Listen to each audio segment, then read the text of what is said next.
Hello everybody, and welcome back to the New Mindscape.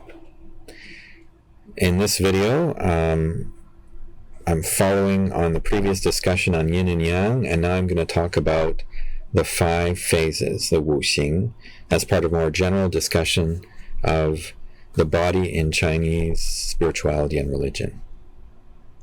So more complex than the Yin and Yang categories is the scheme of interrelated processes called the 5 phases. The Wuxing, which is also translated in English as the 5 elements or the 5 agents. Each of these components is symbolized, or each of these phases is symbolized by a natural element: wood, fire, earth, metal, and water.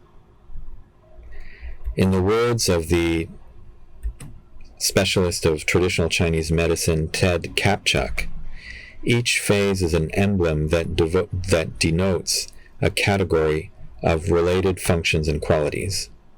The phase called wood is associated with active functions that are in a growing phase. Fire designates functions that have reached a maximal state of activity and are about to begin a decline or a resting period. Metal represents functions in a declining state. Water represents functions that have reached a maximum state of rest and are about to change the direction of their activity. And finally, earth designates a balance or neutrality. In a sense, earth is a buffer between the other phases. These 5 phases can be mapped onto the Yin Yang Ontology. So wood is lesser yang, shao yang. Fire is greater yang, tai yang. Earth is in the middle, zhong. Metal is lesser yin, shao yin. Water is greater yin, tai yin. Each of these phases is found in the human body and is associated with one of the organs. So wood is associated to liver, fire to the heart, earth to the spleen, metal to the lungs, and water to the kidney.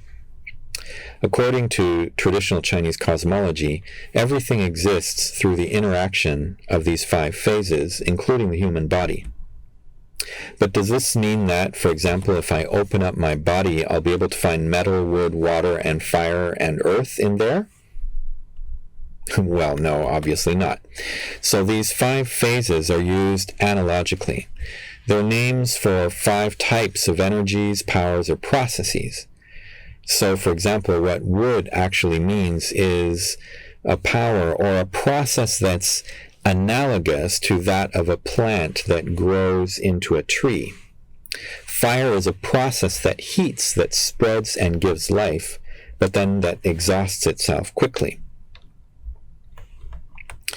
Each phase leads to the next phase according to what's called the generative cycle, and it overcomes another phase according to what is called the restrictive cycle. Excessive strength or weakness in one of the phases in the body thus affects the balance of all the phases and leads to illness. Diagnosis consists in determining the overall pattern of the body's processes and identifying where the imbalance is occurring. Treatment consists in taking herbal combinations, acupuncture sessions, or exercise regimens that are designed to reset the balance in the body's processes.